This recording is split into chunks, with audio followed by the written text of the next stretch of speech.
പ്പോൾ ദൈവത്തോട് ചേർന്ന് നിന്ന ഒരു സ്ത്രീ ആയിട്ടാണ് നമ്മൾ പരിശുദ്ധ അമ്മയെ കാണുന്നത്.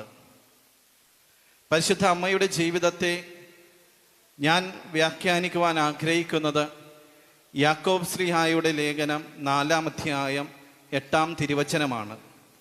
വചനം ഇപ്രകാരമാണ് പറയുന്നത്: ദൈവത്തോട് ചേർന്ന് നിൽക്കുവിൻ, അവിടുന്ന് നിങ്ങളോടും ചേർന്ന് നിൽക്കും. ദൈവത്തോട് ചേർന്ന് നിൽക്കുവിൻ, അവിടുന്ന് നിങ്ങളോടും ചേർന്ന് നിൽക്കും. ദൈവത്തോട് മാത്രം ചേർന്ന് നിന്ന പരിശുദ്ധ അമ്മയെയാണ് നമ്മൾ കാണുന്നത്. മംഗളവാർത്ത സംഭവിക്കുന്നത് പരിശുദ്ധ അമ്മയുടെ യൗവന പ്രായത്തിലാണ്.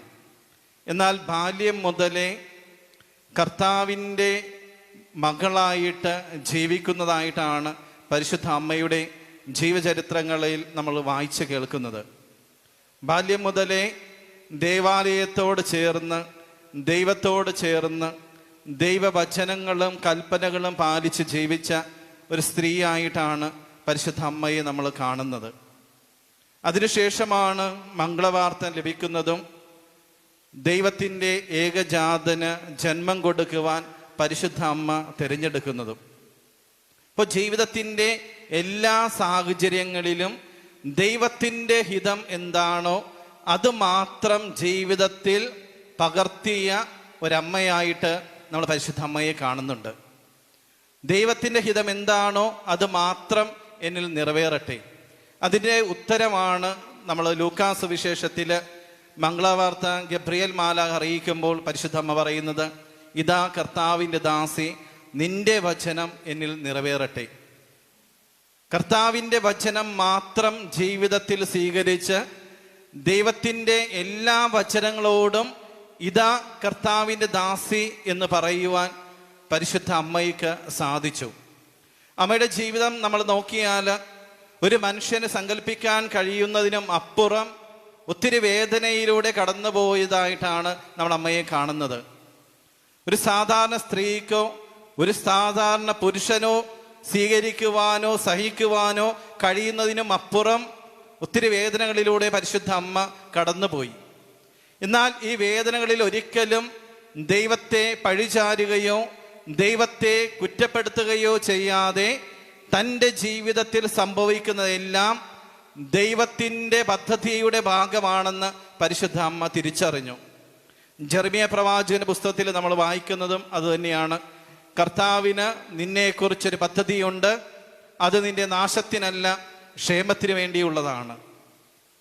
പ്രിയമുള്ളവരെ, പരിശുദ്ധ അമ്മ ദൈവത്തോട് എങ്ങനെയാണോ ചേർന്ന് നിന്നത്, അപ്രകാരം ദൈവത്തിൽ ആശ്രയിച്ച് ദൈവത്തോട് ചേർന്ന് നിൽക്കുവാനാണ് മാമോദിസ സ്വീകരിച്ച് യേശുവിൻ്റെ മക്കളായി തീർന്ന് നമ്മൾ ഓരോരുത്തരും വിളിക്കപ്പെട്ടിരിക്കുന്നത്.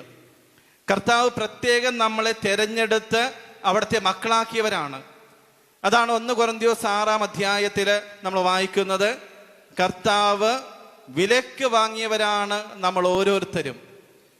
നമ്മളെല്ലാവരും കർത്താവ് വിലക്ക് വാങ്ങിയവരാണ്. എങ്ങനെയാണ് കർത്താവ് നമ്മളെ സ്വന്തമാക്കിയത്? എങ്ങനെയാണ് കർത്താവ് നമ്മളെ വിലക്ക് വാങ്ങിയത്?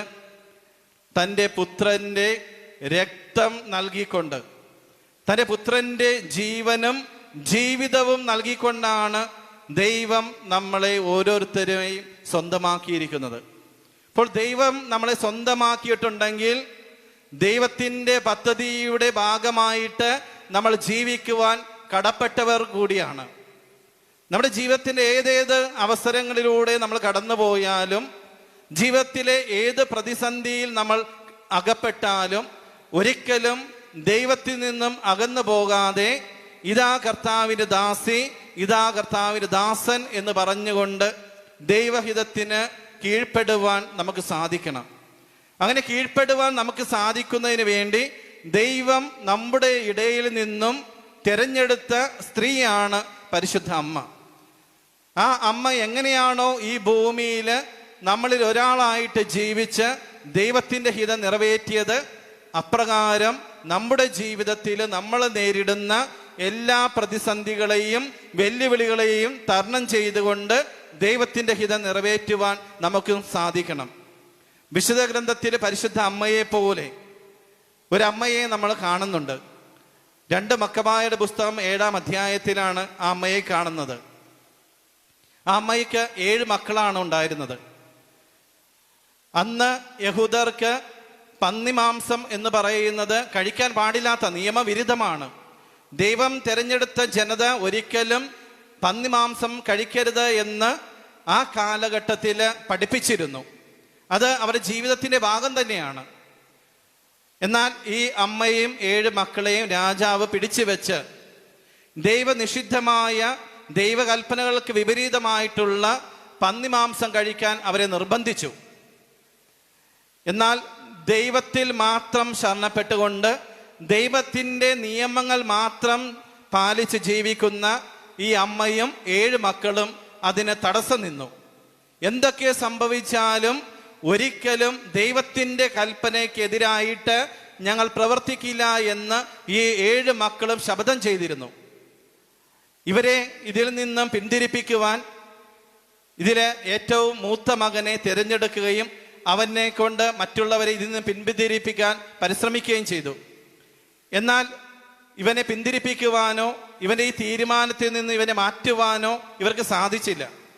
അങ്ങനെ ഈ മൂത്ത മകനെ അവർ ചെയ്തത് അവൻ്റെ ദേഹത്തെ തൊലിയെല്ലാം എടുത്തു മാറ്റി അവനെ വറച്ചട്ടിയിലിട്ട് വറുത്തു എന്നാണ് വിശുദ്ധ ഗ്രന്ഥത്തിൽ നമ്മൾ വായിക്കുന്നത്.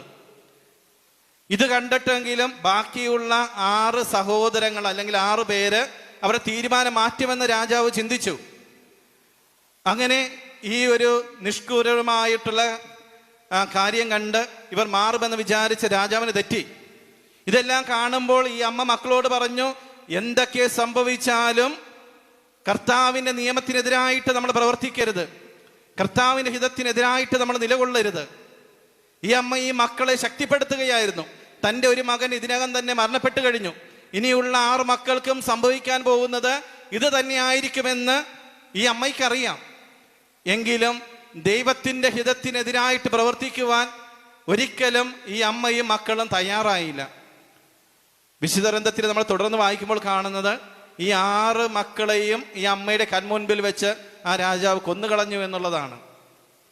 ജീവൻ നഷ്ടപ്പെട്ടാലും ഏതേത് ദുരിതങ്ങളിലൂടെ കടന്നുപോയാലും ദൈവത്തിൻ്റെ ഹിതത്തിനോ ദൈവത്തിൻ്റെ കൽപ്പനയ്ക്കോ എതിരായിട്ട് പ്രവർത്തിക്കില്ല എന്ന് ആ ഒരു കുടുംബം തീരുമാനമെടുത്തത് ആ അമ്മയുടെ ശക്തമായ പ്രാർത്ഥനയും ആ അമ്മയുടെ ശക്തമായ പ്രചോദനം നിറഞ്ഞ വാക്കുകളുമാണ്. അത്രമാത്രം ആ അമ്മ ദൈവത്തിൽ ആശ്രയം അർപ്പിച്ചിരുന്നു. അത്രമാത്രം ആ അമ്മ ദൈവത്തിൽ വിശ്വാസം അർപ്പിച്ചിരുന്നു. അത്രമാത്രം ആ അമ്മ ദൈവത്തെ ഭയപ്പെട്ടിരുന്നു. പ്രിയമുള്ളവരെ, നമ്മൾ ഓരോരുത്തരും ദൈവത്തിൻ്റെ കൃപയാൽ മാതാപിതാക്കളായി ജീവിക്കുവാൻ വിളിക്കപ്പെട്ടിരിക്കുന്നവരാണ്. നമുക്ക് ഓരോരുത്തർക്കുമുള്ള കർത്തവ്യം നമ്മുടെ മക്കളെ ദൈവത്തിന് ഇഷ്ടപ്പെട്ടവരായിട്ട് വളർത്തുക, ദൈവത്തിൻ്റെ ഹിതമനുസരിച്ച് അവരെ വളർത്തിക്കൊണ്ടുവരിക എന്നുള്ളതാണ്. നിയമാവർത്തന പുസ്തകം 6-ാം അധ്യായം 4-ാം തിരുവചനത്തിൽ നമ്മൾ ഇപ്രകാരമാണ് കാണുന്നത്. മാതാപിതാക്കളോട് മോശ പറഞ്ഞതനുസരിച്ച് പറയുന്ന വചനമാണത്. നിങ്ങൾ എവിടെയായിരുന്നാലും, നിങ്ങൾ ഉണ്ണുമ്പോഴും ഉറങ്ങുമ്പോഴും കർത്താവ് നിങ്ങൾക്ക് ചെയ്തു തന്ന കാര്യങ്ങളെക്കുറിച്ച് നിങ്ങളുടെ മക്കളെ പഠിപ്പിക്കുക. കർത്താവ് ഇസ്രായേൽ ജനത്തിന് ചെയ്തു തന്ന നന്മകളെക്കുറിച്ച് നിങ്ങളുടെ മക്കളെ നിങ്ങൾ പഠിപ്പിച്ചുകൊണ്ടിരിക്കുക.